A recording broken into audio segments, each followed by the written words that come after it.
I've decided to start a new life without you. The words cut through the soft jazz and clinking glasses of the Avalon Bistro, a high-end restaurant in Charleston, where we had gathered to celebrate my daughter's college graduation. Daniel Mercer, my husband of 27 years, stood with his champagne glass still raised, a man who'd just traded a toast for a confession. The chatter died instantly. Forks stopped midair. 50 people stared, waiting for my reaction, the tears, the scene, the humiliation. Instead, I smiled. Congratulations on your honesty. My name is Elena Mercer, 52 years old. Until this moment, I had perfected the role of the supportive wife, the woman behind the man. I had paused my own career in finance so Daniel could chase 3 startups, 2 career switches, and 1 midlife find-yourself crisis. Our daughter, Sophie, sat beside me, still wearing her graduation cap, eyes wide in horror. From across the room, I caught sight of Lydia Torres, Daniel's younger girlfriend, sitting at a back table with our so-called friends, the same ones who'd smiled in my face and whispered behind my back. I reached into my handbag, pulled out a cream-colored envelope, and placed it beside Daniel's plate. "What's this?" he asked, smirking. "Something to read later," I said softly. Then I kissed Sophie's cheek and whispered, "I'm proud of you, sweetheart. This day is still yours." And with that, I stood, smoothed my dress, and faced the stunned room. "Please, everyone, enjoy your meal." Then I walked out, calm, poised, untouchable. The heavy restaurant doors shut behind me, and for the first time in years, I could breathe. Behind me, I heard Daniel's voice, no longer charming, but frantic. "Elena. What have you done?" I didn't turn around.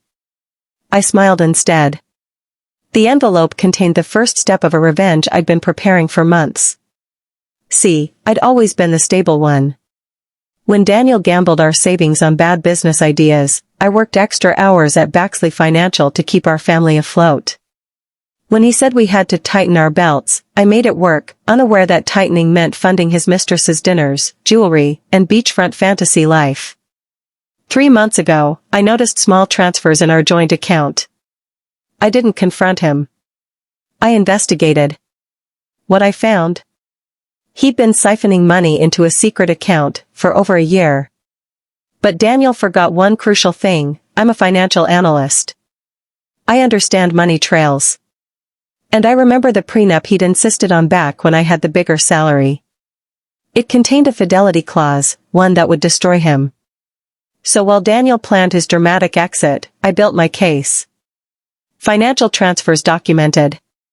Photos and messages saved. Lawyers consulted. Divorce papers prepared. When I left the restaurant, I didn't go home to cry, I went home to watch the dominoes fall. Our house, a colonial in Charleston's historic district, looked the same, but it no longer felt like home. His bags were already packed, hidden in the closet, ready for the next day. I texted Sophie. "I'm fine, sweetheart. This isn't your burden. Enjoy your night. We'll talk later." That night, Daniel stormed in, waving the envelope. "You served me divorce papers? Today of all days?" "It seemed fitting," I said. "You wanted to start a new life, I just helped you begin." "You can't do this. The prenup expired years ago." "Actually," I replied, "Section 11 says otherwise. The fidelity clause lasts until the marriage ends, not before." His face drained of color. He'd insisted on that prenup. His own weapon now turned against him. "You're heartless, Elena." "No," I said. "Just efficient." Then I pressed play on my phone, a recording of his voice. "After the graduation, I'll tell her it's over. A public setting is better, she won't make a scene." Then Lydia's voice. "And the money? She doesn't suspect?" Daniel again. "None. Elena trusts me completely." He froze. "You recorded us?" "Not illegal," I replied. "One-party consent. And this is my house." He sank into the chair, realization dawning. "You have until tomorrow to get your things," I said. After that, the locks change. When he tried to use Sophie as emotional leverage, I stopped him cold. Don't you dare hide behind our daughter. You weren't thinking of her when you built your new life with Lydia. I walked out. Behind me, his world began to crumble. That night, I stayed at my sister Caroline's house. She had always been sharper than Daniel gave her credit for. She'd caught him flirting at Christmas. She kept the secret until she had proof. By the next morning, the court had frozen all joint accounts. His luxury car deposit? Gone. His beach condo deal?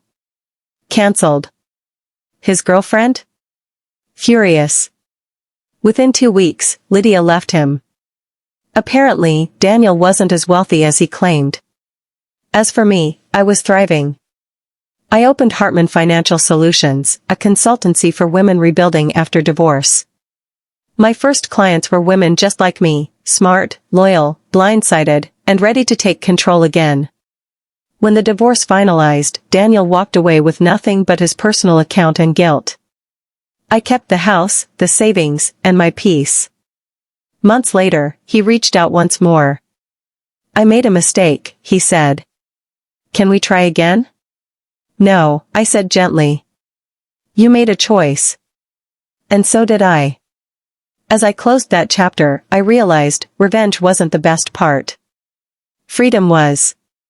The envelope I handed him that night didn't just end our marriage. It opened the door to my new life, one I finally owned.